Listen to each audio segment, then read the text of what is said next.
तो 18 दिसंबर के लिए आप हो जाइए तैयार महाआंदोलन एमपीपीएससी के आयोग के सामने। इसमें आपकी मुख्य मांग सुना देता हूँ। एमपीपीएससी मेंस की कॉपी दिखाई जाए, मार्क्स जारी हो, 2025 प्री में 700 पदों के साथ भर्ती हो, नोटिफिकेशन आए और 2023 का रिजल्ट जारी हो और पेपर बनाते समय गलतियां ना हो।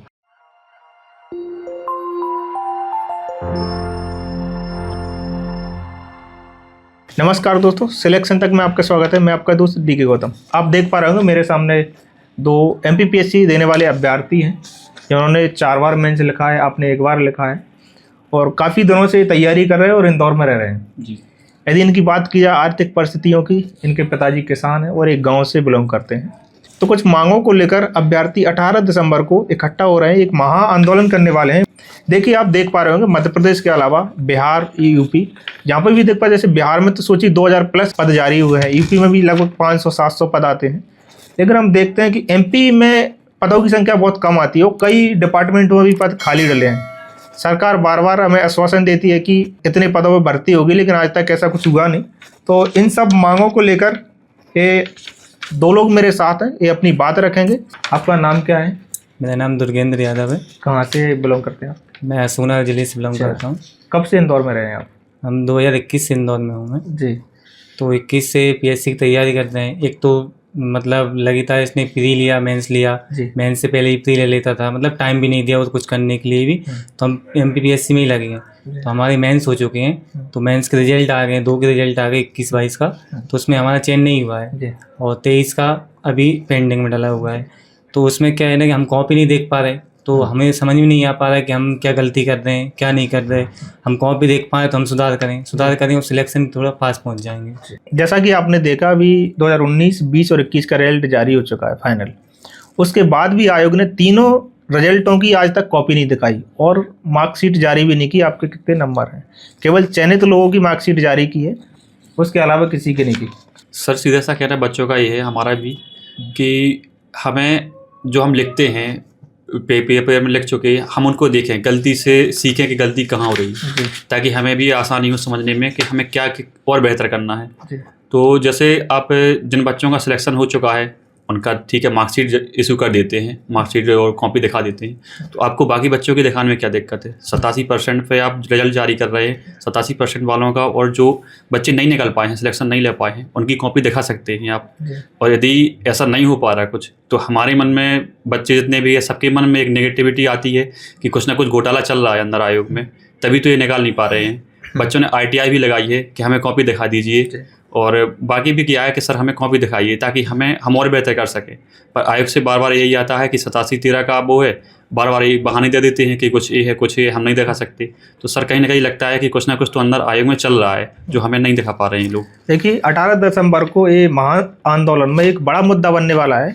जब आयोग गलत नहीं है तो कॉपी दिखाना चाहिए, नहीं तो बच्चों के अंदर एक नेगेटिव माहौल या फिर नेगेटिविटी आती है कि कहीं ना कहीं आयोग कुछ गड़बड़ घोटाला है जी। और सत्य भी, यदि आप आयोग सही है तो कॉपी दिखाना चाहिए बच्चों को, जिससे बच्चों को मार्क्स पता चले, क्या लिखा, कैसे लिखना चाहिए, वो सुधार करें। और कई लोग ओवर एज भी हो चुके हैं, उनको अभी तक ये पता नहीं चल पाया कि हमारे क्या गलतियाँ थी, कमियाँ थी। और बाकी सर जैसे PSC का छोड़ दें तो आयोग के जितने भी पेपर हैं, जितने पेपर आयोग करवाता है, वो किसी भी पेपर की कॉपी इशू नहीं करते हैं। जैसे असिस्टेंट प्रोफेसर का हुआ है तो उसकी बच्चों ने OMR जारी करने के लिए किया है। कई बच्चों का ऐसा बताए हैं कि मतलब हमारे जो इतना कट ऑफ गया है उससे ज़्यादा हो रहे हैं, नंबर हो रहे हैं, इसके बावजूद भी हमारा सिलेक्शन नहीं हुआ है। तो बच्चों ने ITI लगाई है कि हमें OMR दिखाई जाए, हमारी दिखाई जाए, बाकी बच्चों का नहीं दिखाना है तो मत दिखाओ। पर आयोग के द्वारा कहा गया है कि फाइनल जब डिसीजन आएगा, रिजल्ट आएगा, उसके बाद हम दिखाएंगे। तो उन बच्चों का क्या मतलब निकलेगा? वो प्रोसेस तो पूरी हो ही जाएगी ना।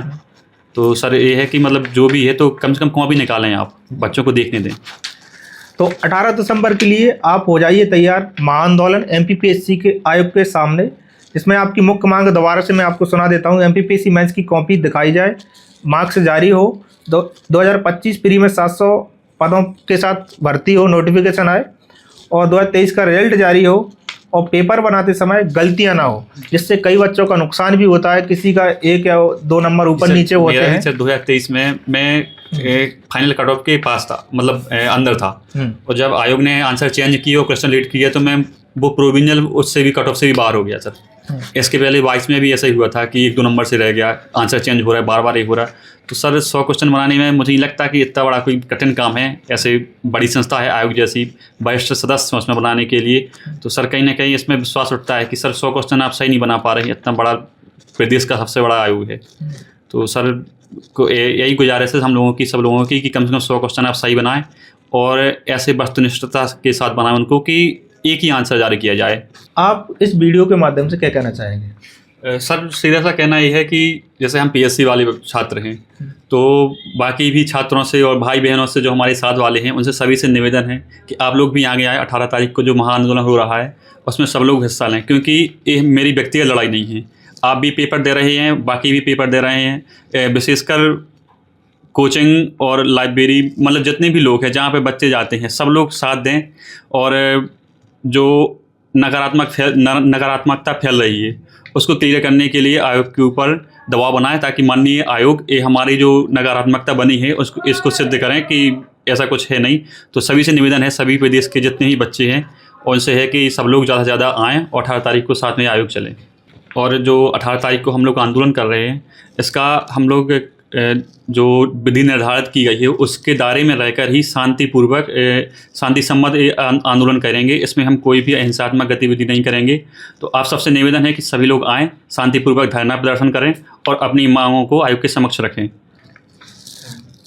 तो आप जहाँ जहाँ से इस वीडियो को देख रहे हैं, पूरे प्रदेश में सभी जगह अपने स्टेटस पर लगाएं, वीडियो को ज़्यादा से ज़्यादा शेयर करें और ज़्यादा से ज़्यादा लोगों तक खबर पहुंचाएं और जितने भी लोग हो सकते हैं इनका सहयोग करें। ये व्यक्तिगत तौर पर इनका कोई आंदोलन नहीं है, यह सभी का आंदोलन है।